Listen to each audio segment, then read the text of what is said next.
Welcome, everyone, to this pre-Thanksgiving morning. It's a beautiful day here in our area. We welcome you, and hopefully maybe some of your family members. It's just a real pleasure to have Ed Philippe with us. And before I introduce him, if we could just take a moment for prayer.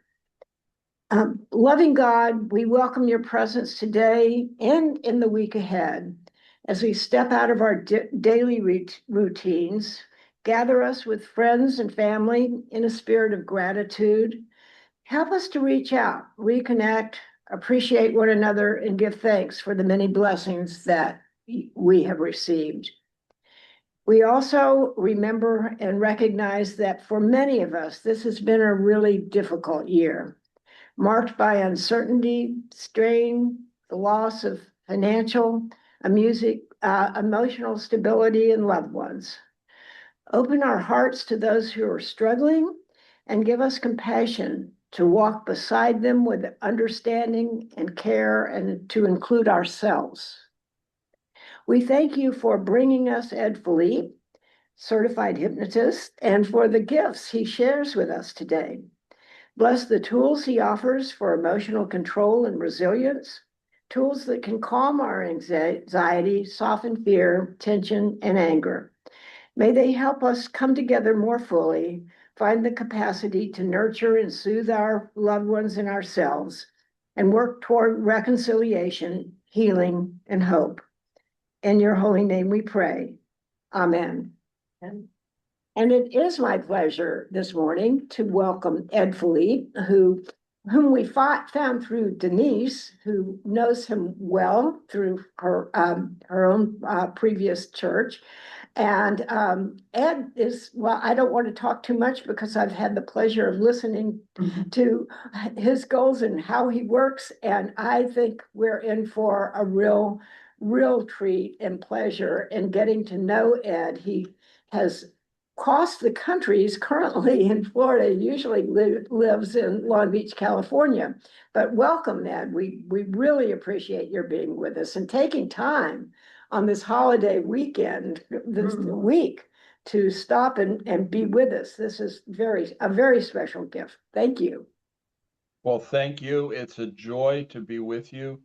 Denise was a very special person in our church. We really regretted when she went off to be with you, but we knew that that was going to happen from the very start. We were, one can always use extra help in a church, and she had just graduated and really needed to be ordained. So it fit perfectly. We had helped her along in that process.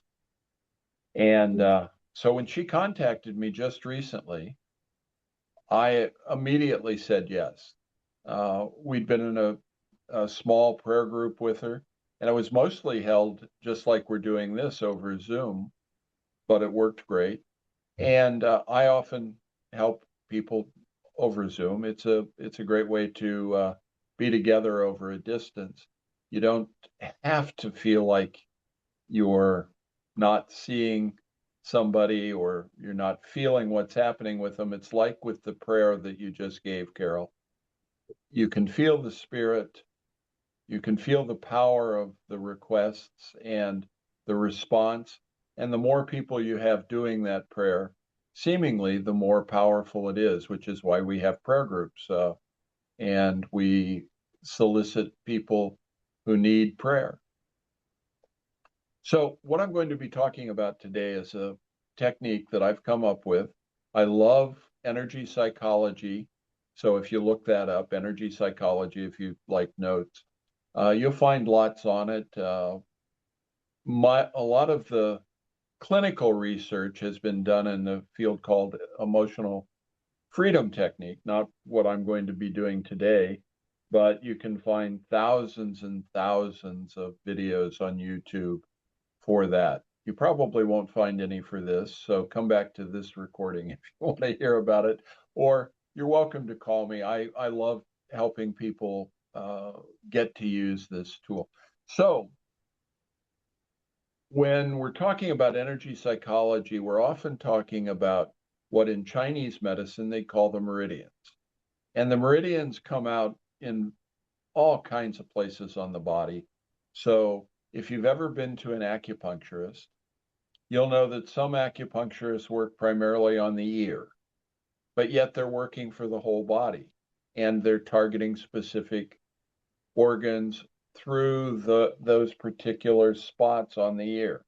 And so on the ear are all of the spots, just like all of the spots that they would do might be on the full body. Or the acupuncturist that I currently use works primarily on the legs.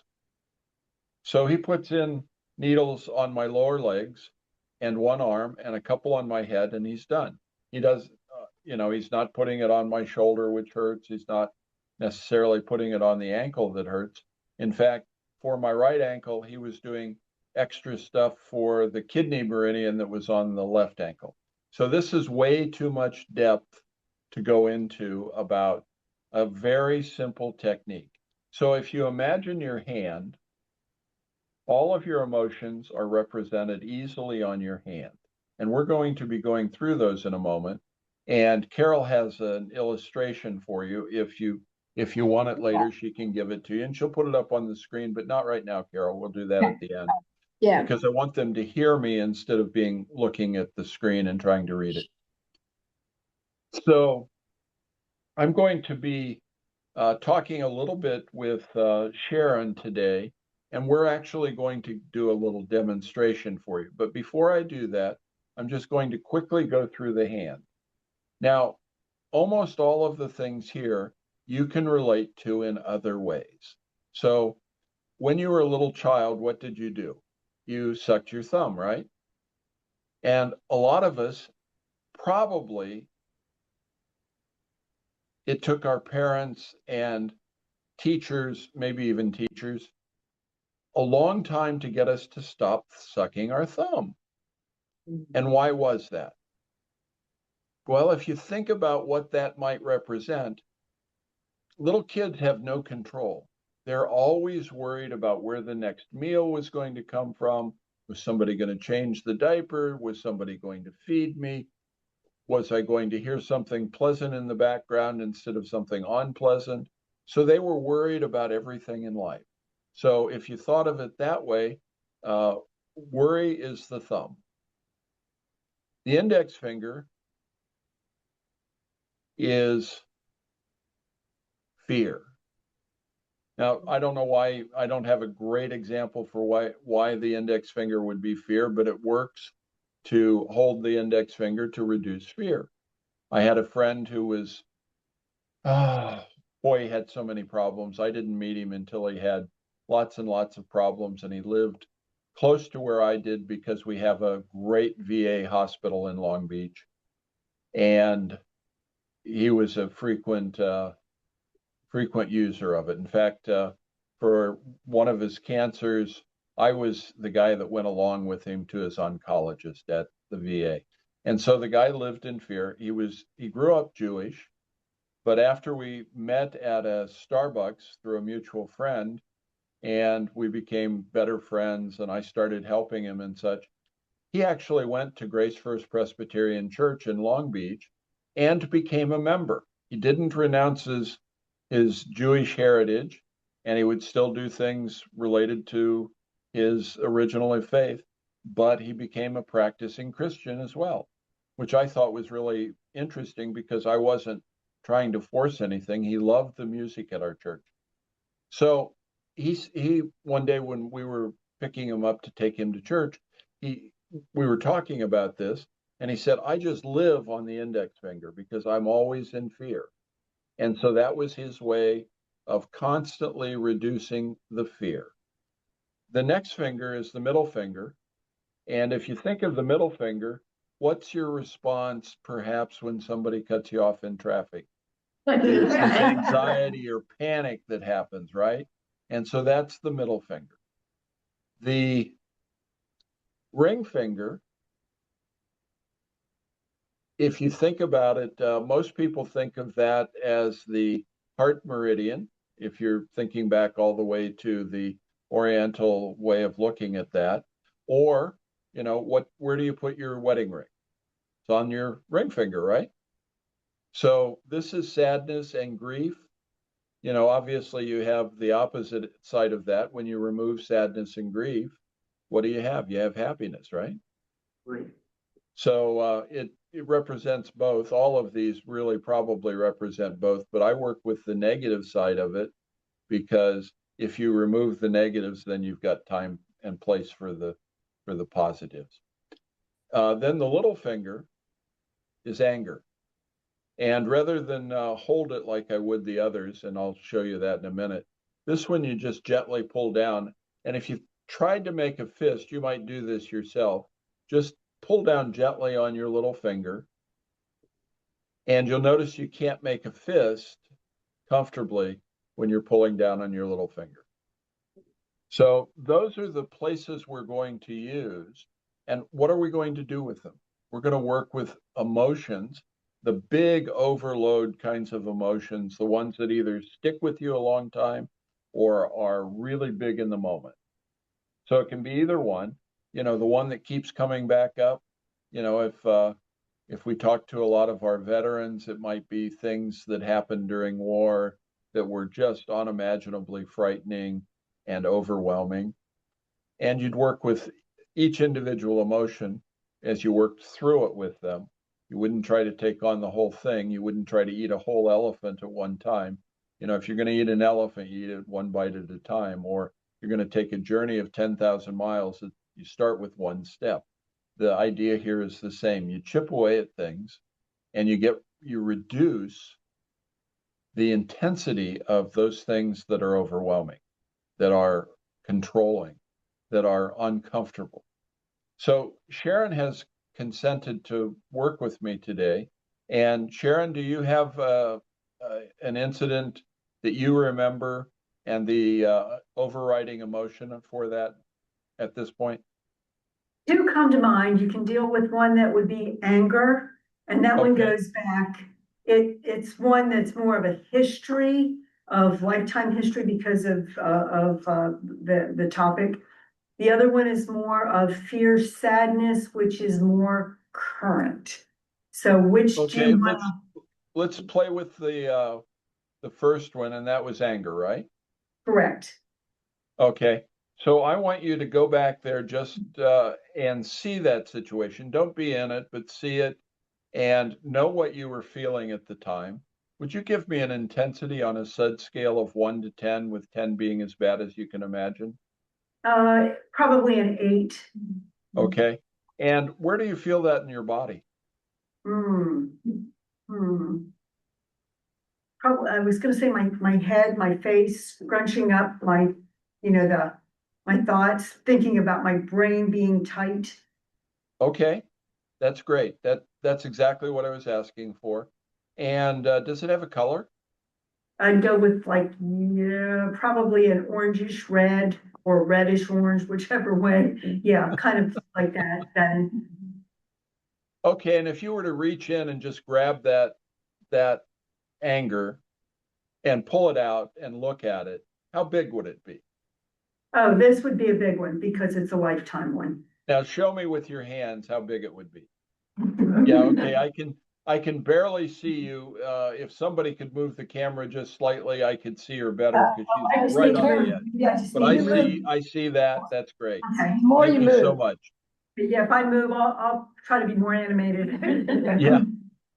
Well, if you could move over one seat towards the center, it would help a whole bunch. Just change places with somebody because all I'm seeing is a tiny silhouette. Okay, so can you see Or me you better here? No, the other direction.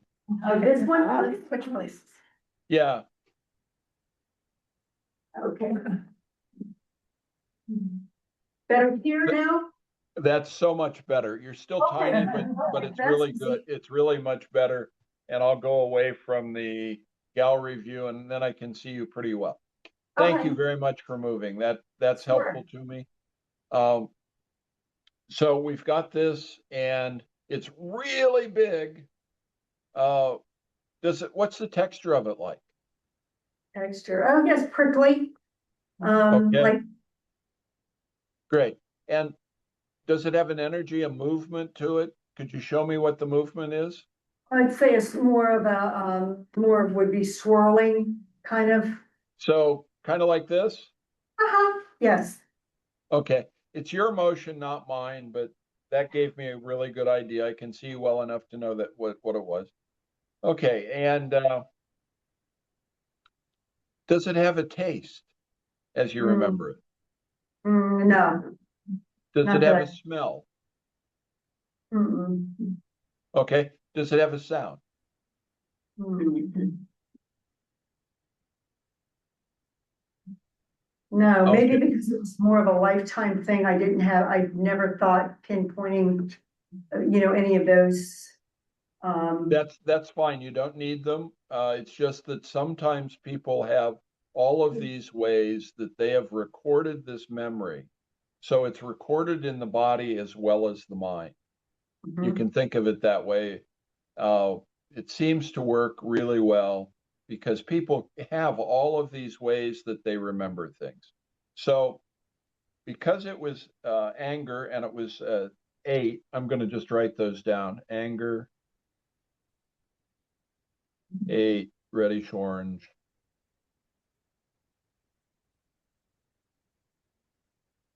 and huge, and swirl. And the reason I'm writing those down is because I want to see if perhaps they change as we do things. So just put your hand up in the air for everybody to see. Now, one of the things that I claim about this is you can do it overtly or covertly. I'm teaching you very much overtly, but you could do this under the table or behind your back. And so what I'm going to ask you to do is to take your hand, your opposite hand, and just hold that finger. And just keep holding onto that finger. Close your eyes. Take a deep breath. Let it out with a big sigh. Ah, that everybody can hear. We're going to do that one more time. Ah,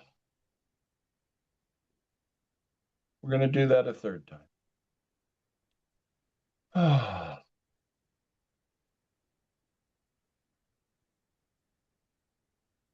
Now, Sharon, could you tell me what the SUD scale is? You can let go if you want, or you can hold on. It's okay to hold on. You don't have to hold it up for everybody though. Can you tell me what the SUD scale reading is on that? How intense is it?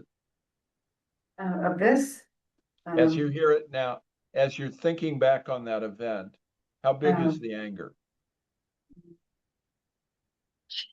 maybe 6. So you started at an 8 and it's maybe a 6 now. That's great.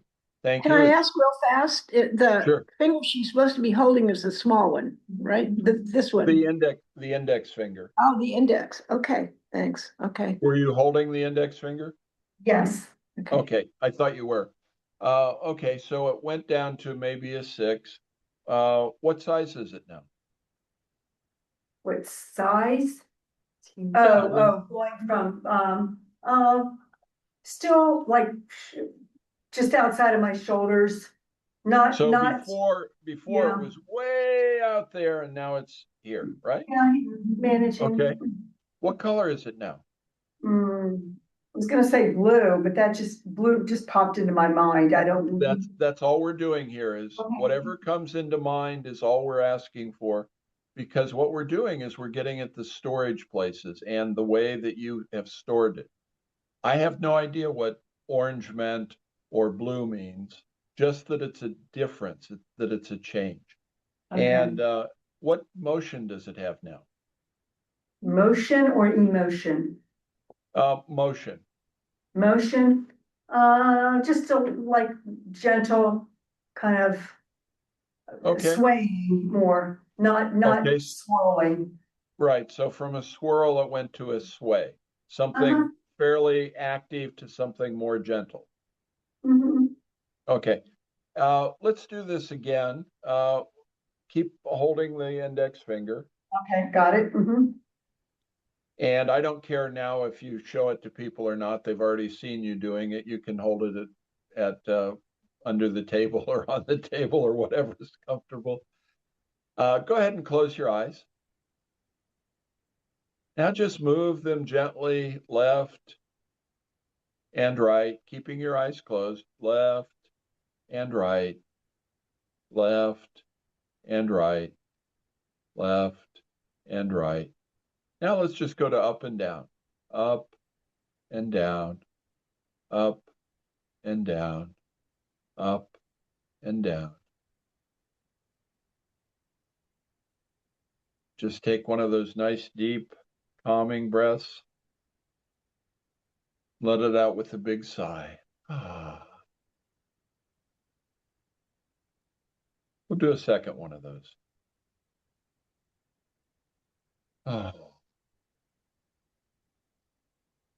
We'll do a third one of those.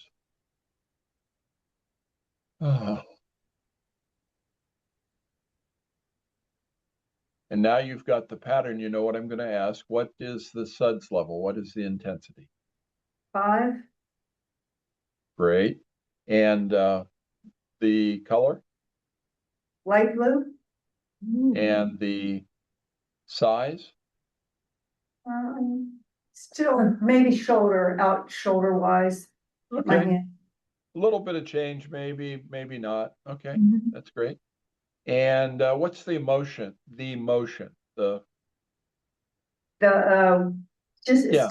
still movement, just not as chaotic as the Okay. first. Excellent. That's exactly what we were hoping for. Now, just so everybody is clear on what's happened here, over about 5 minutes, I'd guess, she's taken something that was very old that had an intensity of 8. And she's manipulated, just holding onto a finger, doing some breathings, doing some eye movement. She's moved that down to a 5. And if you look at how she stored it, what used to be an orangish red is now a bluish white. And instead of a lot of motion and chaotic motion, it's sort of gentle, almost rhythmic motion. And so the way she's storing this is changing.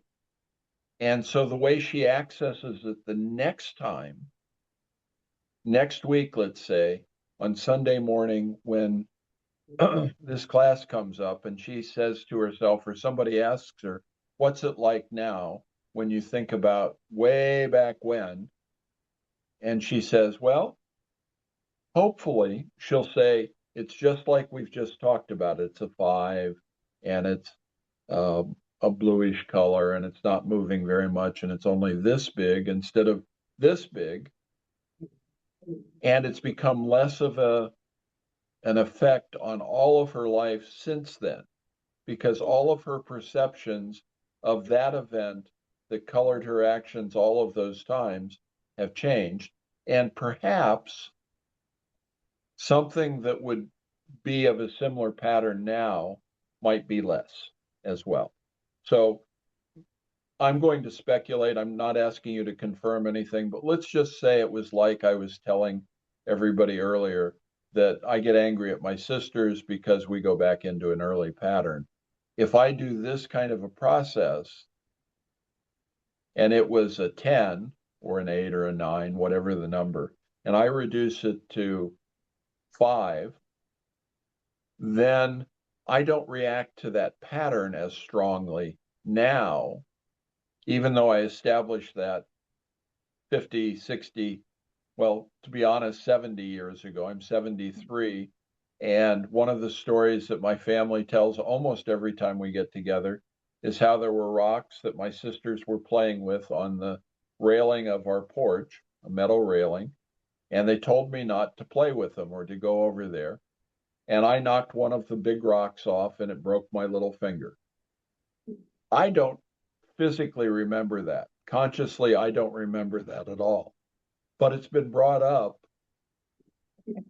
almost every year, sometimes many, many times in a year for 70 years.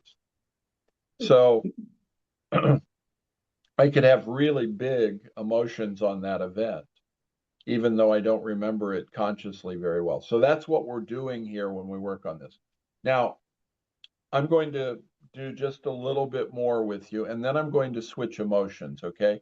So the idea here is we reduce the primary big emotion down to where it's really manageable. I like better than 5, but after a couple of rounds, 5's pretty good because we're getting big movement. We went from 8 to 6, maybe 6 to 5. So let's do one more round on this real quickly. Let's go ahead and take a hold of your finger again. And actually, rather than do that, let's do this. I'd like you to just tap on the karate chop point on your hand with the other hand. So use all of your fingers to tap on that meaty part at the side of the hand that you'd break a brick with if you were being taught all those things that break bricks. And we're just going to tap here as many as 50 times. I'm not going to spend that much time today. We're going to get to maybe 30.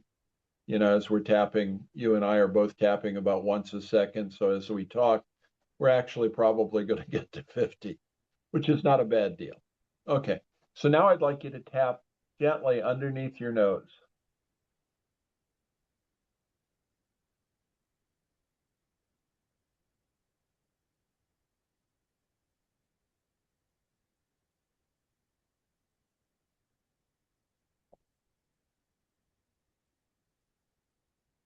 Okay, and now we're going to tap on the karate chop point of the other hand.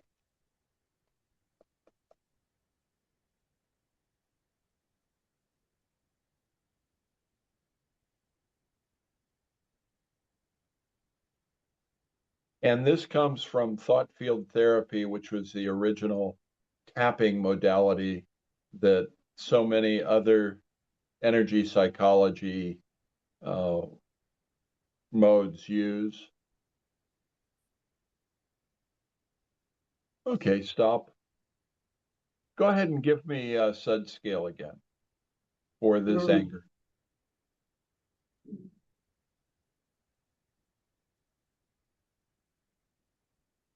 What's the a 3? Okay. So I'm not going to ask all of the rest. Actually, I am.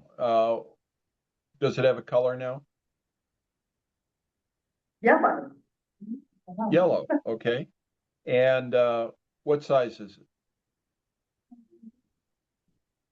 It's kind of more my body, inside my body size. So it came in a little bit. Is that what you're saying? Yes. Is that okay? Yes, thank you. I appreciate it. And does it have emotion now? An emotion? Emotion. Motion. Maybe like, like if you think about water swirling a little bit, like in a bowl, just Okay. not the tornado kind, but just a swirl, kind of that Okay. old swirl. And what did you say the SUD scale number was? 3. 3. So we've gone to roughly 1/3 of the intensity that we started with. We started with an 8. I'm going to be generous, and it's easier to divide 9 by 3 than it is 8 by 3. So I'm just going to call it 1/3 of the intensity. And we only spent 10 or 15 minutes, probably less than 15, doing this. Now, the next thing you'd do if you were trying to really work with it is you'd take it down to 0. But when you, or near theirs, because sometimes we're unwilling to give up all of that old emotion. It's not that we're giving up remembering the event. It's that we're transforming how we remember the emotion, how we feel the emotion, how we store that emotion. And so as you change all these things, it helps going forward, but it also helps with that event and how we perceive that event when we think about it again. So it may have come back really strongly and frequently because it was a big number 8 and rated it an 8. But when it's down there at a 2, 3, whatever the number ends up being, and it's still going to keep changing, she's probably going to hold that finger as she comes back to this a few more times. She's probably going to close her eyes and take a deep breath. She's maybe going to do that quick eye movement. She's maybe going to do this again. And all of a sudden, she's going to have even less. And it's not going to be something she remembers so frequently. Or as, I don't want to say vividly, but not as emotionally. So that's what we're doing here. So if you were angry at somebody because of a current thing and you wanted to do this covertly instead of overtly, you might just hold your finger under the table and take a deep breath. And nobody'd know what was going on if you just did that. And probably you'd get a quicker response in the moment than we did that way. So, Sharon, would you be willing to work on that current one, that current thing that we were talking about that you came up with? Sure. And what was that again? What was my scenario that I'm thinking Yeah, of? no, I don't really want to know what the scenario is, but what is the emotion that you were Oh, it's going to work anger. on in the current? Anger. Again, angry. Okay. The current one or the one we just worked on? Sorry. No, the one that's in your life currently. Oh, that one would be, it could be fear or sadness, because they're together. It's hard for me to separate those two right now. Okay. Okay, we'll work on both then, but I'm going to Okay. work on fear first, okay? Okay. So just real quickly, what is the SUD scale, the intensity of the fear?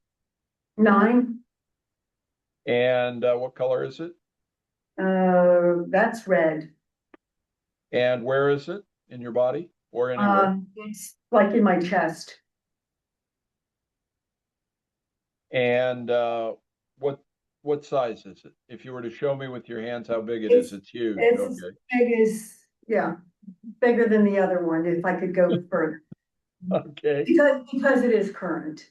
I got you. And does it have a color? Red. And I'll just do these others real quick. Does it have an emotion? It would be more of a tightness, not a physical, like, it's more of a tightness than anything. Okay, so it's very confining, right? Like a fist? Yeah, yeah, okay, that's a good,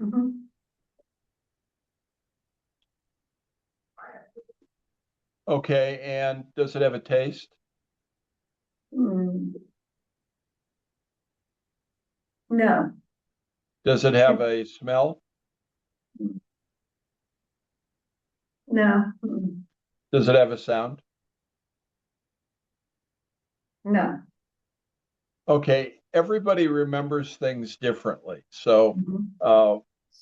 don't worry about that you don't hold on to this thing in those other ways. Some people will. And so you may, as you're measuring things yourself, we've got many people here on the Zoom and other people might see it in the recording.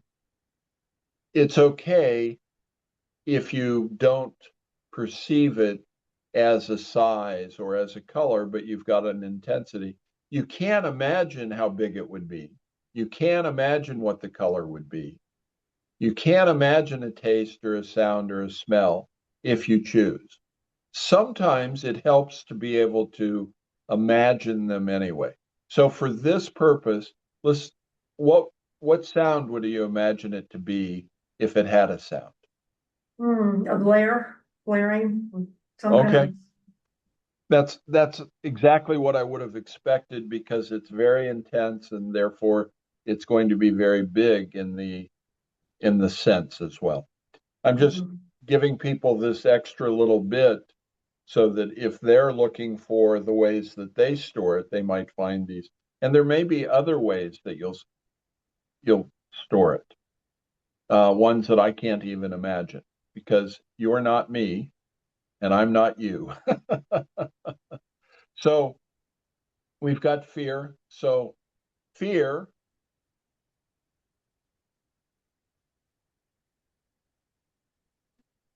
sorry. We were just, we started out with, Yeah, the anger, wasn't it we supposed to started be out anger? with anger, and anger was really the little finger. The The other one little was finger, working pretty yeah. well. Let's go back for just a second for the anger, or the prior one that was, I'm sorry, I got distracted there somehow. So you had the anger, it was started at an 8, it was red, it was huge, it was swirling, it got down to a 3. But let's just go ahead and take the little finger and just gently pull it down. Close your eyes. Take a deep breath. Let it out with a big sigh.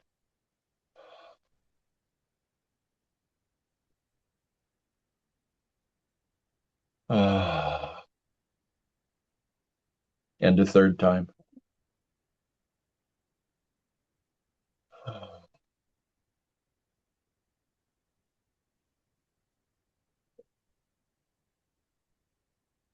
What's the intensity level on that old event? The old event, Yep, we're doing that. That was, I hoped we got you focused on the old event right the old event, okay, sorry. The anger one? now. Yep. Okay, oh, probably the same as a 3, yeah. Okay. Well, I apologize because I had you on fear instead of anger, but we were getting results, so it's okay. And interestingly, some of the ways that these finger things were used in ancient times use fear, uh, anger on the index finger and fear on the little finger. And I use it reversed because I was originally taught it that way. And so it's one of those things where both seem to have some effect. One seems to have a greater effect than the other. So let's go back to the current thing. Sorry about the little bit of confusion here. So we're going back to the current thing. It's a fear, it's a 9, it's red, it's huge in your chest, and it's a tightness. And if we were to talk about motion, there's a lack of motion as it just is tight or clinching. And so go ahead and take a hold of your finger, thinking about this current thing a little bit. What we're doing is we're activating the neurons in the brain that are related to this event. And so before we do that, let's just do this tapping again on the side of the hand, the karate chop point.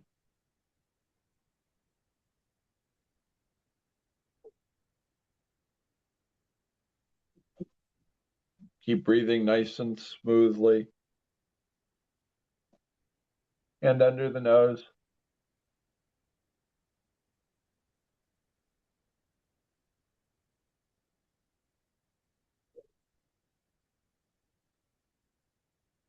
And then the other hand, Roger Callahan, who is the originator of thought fields therapy, called this the psychological triangle. He was a clinical psychologist, so I'm not sure why he called it that, but that's what he called it. Okay, and now let's go ahead and take a hold of the index finger, the fear finger. Close your eyes and take a deep breath. Another deep breath. And a third time.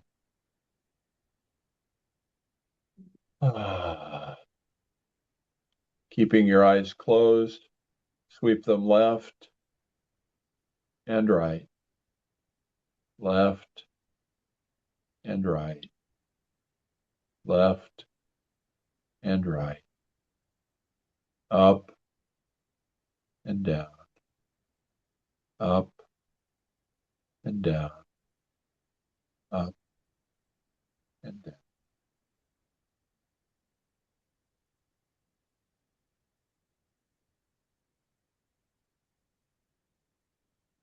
Just peacefully take one more deep breath. Let it out with a big sigh.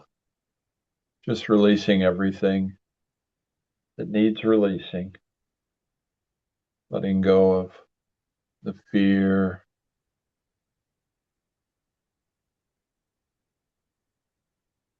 Coming back into a sense of control.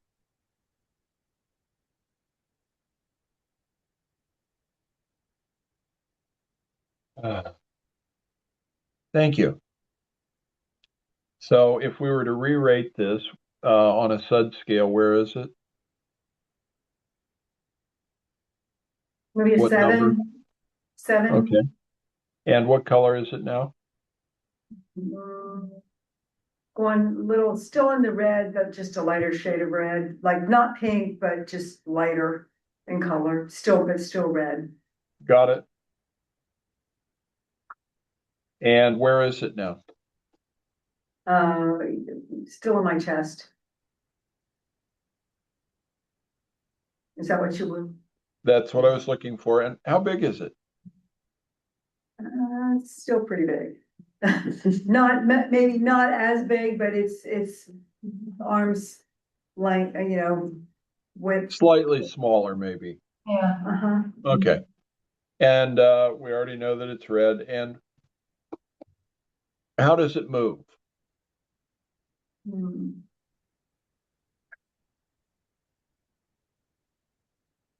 Still feels tight. Not a lot of movement, with that one, with it just maybe not Got it. as tight, but still there, Okay.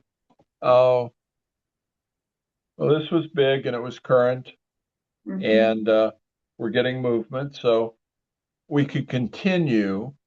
Mhm. And if you want to continue more later, get my number from Carol and give me a call, okay? I'd like to, I think I've probably instructed long enough with a person as an example. I'd like to tell you a little bit more about the technique so that it will be easier for all of you to use because we've only taken one example. So let's take the first example that was anger, and we got it down to a 3. And let's just imagine for our own sake that we got it down to a 1. Or we decided that we really wanted to hang on to that 3 because for some reason we were attached to that anger. And we just didn't want to let it go. So we tried a couple of rounds. We tried, holding the finger and moving the eyes, and we thought about releasing it. We did those kinds of things. And we tapped on the side of the hand and the nose, the hand. And we decided that it was supposed to be a 3 for now. It could continue to reduce, or it could be, you could do something more later, but for now, a 3 was all you were going to do. So the next thing you'd do is go on to the next emotion that comes up for the same event. So we're not just working with fear that happened during that event, or I'm sorry, we're not just working with anger from that past event. Then we're working with the fear that went along with that anger, if there was fear, and we're going to the strongest next emotion next. So if it was fear, we'd go to fear. If it was anxiety or panic, we'd go to the middle finger. If it was sadness or grief, we'd go to the ring finger. If it was worry, we'd go to the thumb. And so after you've worked with each of the emotions and moved them down the scale to being a very low number, 1 or 0 ideally, but you don't always get there. Sometimes you want to retain some of it. And it's nice when you don't retain very much of it, but some of us are stubborn. I think if I'd worked another 10 minutes with Sharon, she might have taken this to 1 or a 0. And then we would have gone on to the next emotion. And then let's say that we had all 5 of those emotions. Then after we're done, we would integrate them we'd do the same thing. We'd grab all of the fingers, or if it was two things, we'd grab those two. Whatever it is, we just grab the ones that were used, that we had reduced, and there was nothing else that was significant at that time. So obviously, lots and lots of the times when we have high emotions, we have multiple emotions simultaneously, and we may have them all, but we may not. So if we then integrate them, close your eyes, take a deep breath with all of them that you've worked on, that will help to integrate the change that you've had occur. Let's see. So we integrate all of them, and then you can go to the palm, and either using your knuckles or your fingertips, you can just rub your palm. And Sharon, rub your palm a little bit. That'll help to integrate this, and it's a nourishment, sort of a way to make your body feel like this is good. It's sort of like after you've made bread, you get to eat it. So that's the process that you'd use in using an emotional control tool. So let's say that in a current situation, Ed was angry, and so I took a hold of this. I just took a deep breath, and it was under the table so nobody could see it. And then I thought to myself, is that the only thing that's happening right now? And maybe there was some anxiety because what I was angry at was also something that, just made me uneasy. And typically anything that makes me uneasy also creates worry. So I'd take a hold of my thumb. This is all underneath the table. So those three. And I think, well, that's about it. And so I just take a hold of all three. And I'm just breathing sort of normally, but maybe a little bit deeply so that I start breathing more slowly. Get a nice deep breath in and you let it out very slowly. And then you might just sit there and even above the table, you might rub your hand, or it might be below the table that you just rub the center of your hand a little bit, and it's nourishing you. So you've reduced the level of each of those emotions that was current, say in the meeting that you're in, or maybe with a family member, or maybe out in the community somewhere. You went to the store, and somebody decided that their card had to be ahead of your card at the checkout line, and then they had a check, and the check wasn't good, and you're running out of time. And so you're just doing all these things to help you control the situation in the moment. So I'd like to open up to questions at this point, because I'm sure that I have confused you enough that you might have a question, or you might want something more depth about.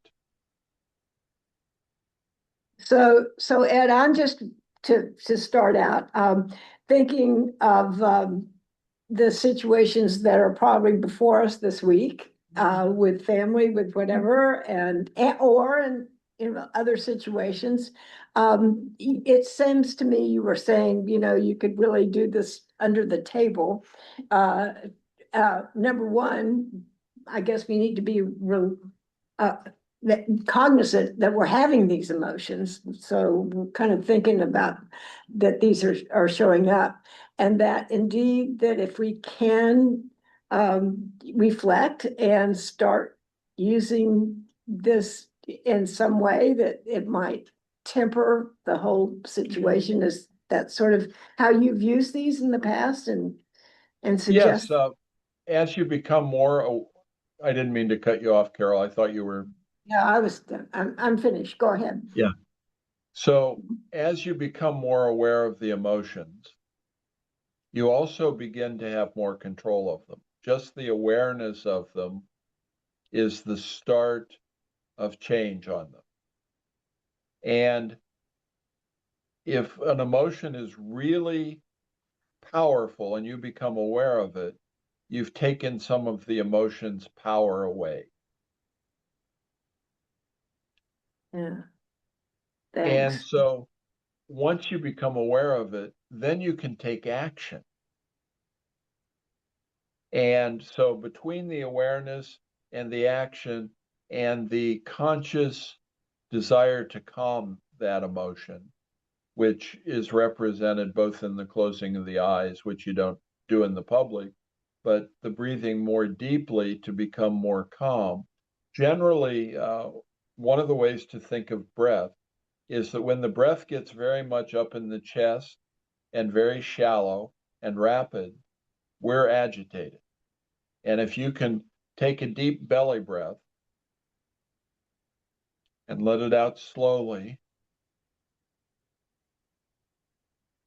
everything calms because the body's natural way of calming itself is deep breaths with slow exhales. And the longer you make the exhale without hurting yourself, but sort of naturally, the deeper you breathe and the slower you exhale, the more calm you become. So when you become aware, then you can do things. And I like holding the fingers because the body recognizes that as changing worry, as changing fear, as changing anxiety and panic, sadness and grief, and anger. And so when you're doing these things, and it recognizes this as a calming, nourishing kind of thing. One of the ways that you can use this, if you're aware that you're emotionally distraught, you're emotionally full, is to just do each one and hold them successively, either until you feel your pulse or 2 minutes, and then go on to the next one, and the next one, and the next one, and the next one, until you've done them all. And if you're still feeling emotionally full, you can go on to the other hand, again, waiting 2 minutes or until you feel the pulse, almost as a meditation. And you can do that anytime. And people don't really care if you're holding your fingers successively. If you just do one hand or maybe you do the other, they think of it as a nervous tic at the worst. They don't know that you're working with your emotions. So are there any other questions? Yeah. Ben?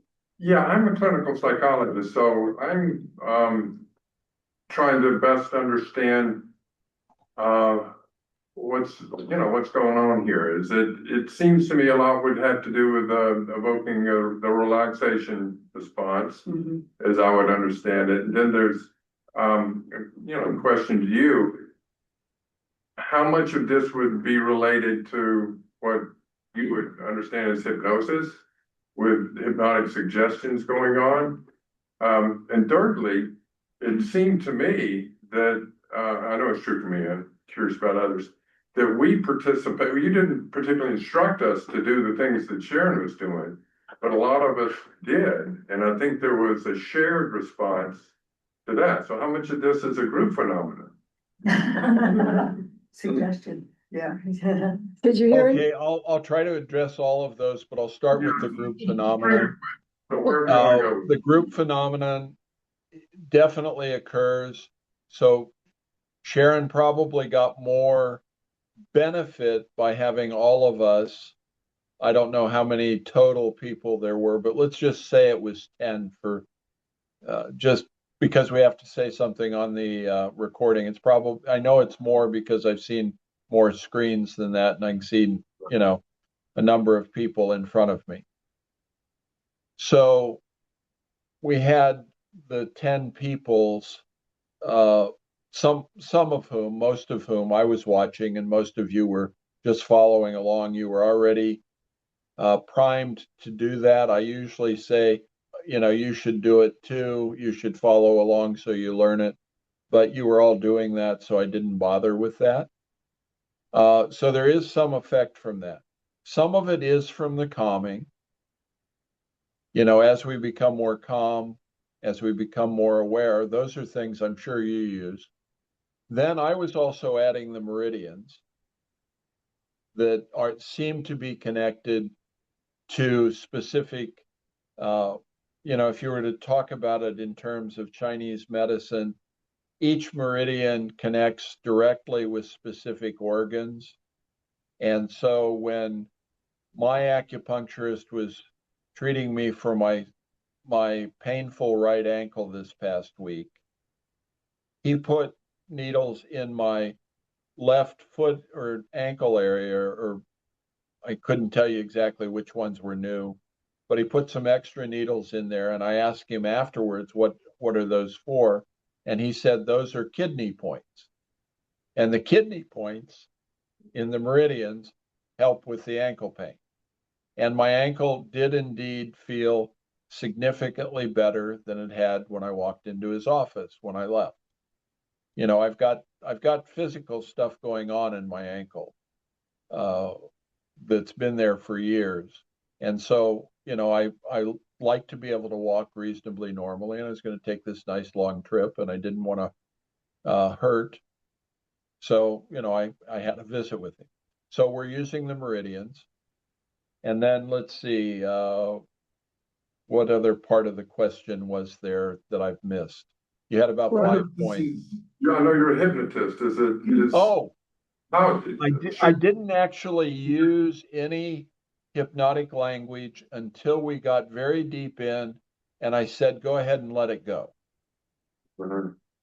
And typically, when I do a one-on-one session with somebody, not an example in front of a public group, but when I do a one-on-one session with somebody, I use this as an entree point to whatever their dominant emotion is. Usually people come because they have something that they need to work on. And so we work on that. And I ask all of these questions about the dominant emotion about that they want to work on. I take that down to 0. And then while their eyes are closed, then I start doing hypnotic kinds of things, like telling them that they can let this go. They can imagine that the emotion is like a fluid and it just flows out through their feet into a stream and is reprocessed as it bounces down the stream and goes across waterfalls and ends up in the ocean with the waves.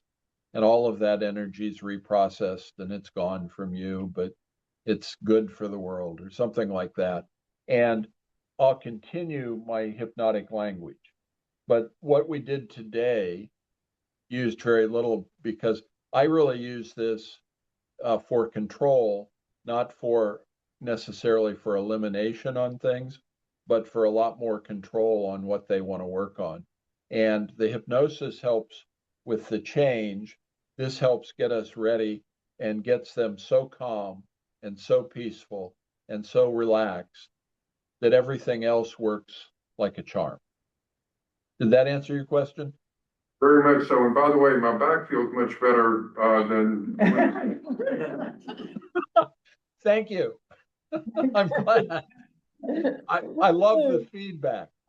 The feedback is, it's what happens to other people is why I enjoy doing this so much. Because just like a minister may really enjoy various parts of the ministry, and it's why they became a minister, I became a hypnotist. Well, the story's long and involved. We won't go into it. And it was all sort of just happened. It wasn't an intent to become a hypnotist. I was in a class for marketing, and some of the other people were hypnotists, and they all offered, after a year of seeing each other, we all decided that we'd give whatever we had to the others that were in the group. It was a pretty tight group. And there were 3 hypnotists, and they all offered free sessions. And I'd never had a personal hypnosis session.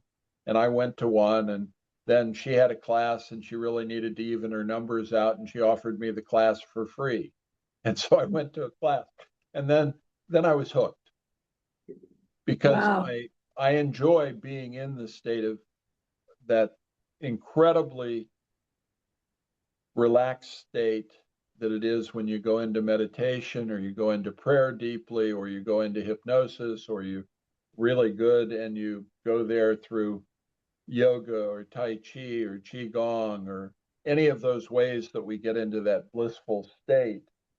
And hypnosis is the fastest one. I'll show you my my fastest personal entry into hypnosis. Yes,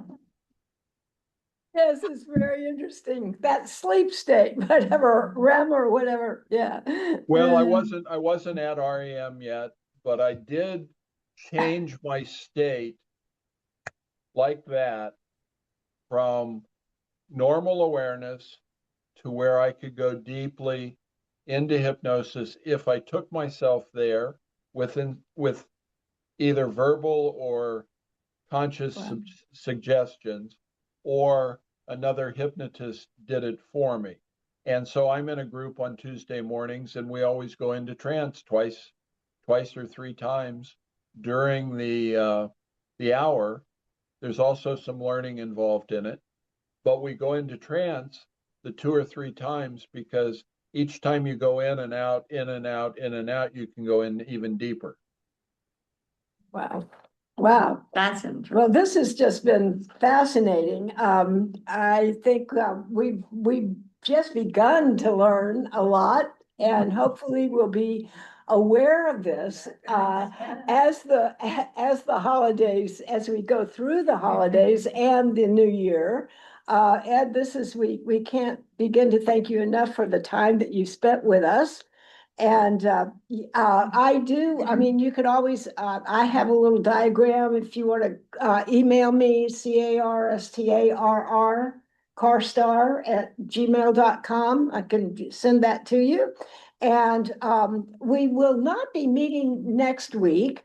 The following week, on December 7th, I'll be leading a session with Jean Dudick where we will be approaching the birth story, the nativity story, from a little different angle, from the actual the wealth of the messages that we got throughout the Hebrew Bible as we look at Christ's birth and the importance of it. But next week, well, actually tomorrow, Monday evening, we will be offering via Zoom from 7 to 8:30 a fascinating, beautiful, rich film about the sacred mysteries of the labyrinth and a tool to guiding the way in preparation for the walk on the labyrinth during the adult education time next Sunday. So we've got lots to look forward to. We can't thank you enough, Ed, and we wish everyone here in our community a really happy Thanksgiving. Thanks, Ed. Happy Thanksgiving, everyone. Thank you Yes, so much thank for you. letting Thanks so me much. participate. Really, really appreciate it. You made a big contribution. Thank you. Ben, Yes. if you'd like to call, get my number from Karen or Yeah, Carol, okay. and I'd love to talk to you about anything that you want to. Thank Okay, you. thank you. Goodbye. Yeah.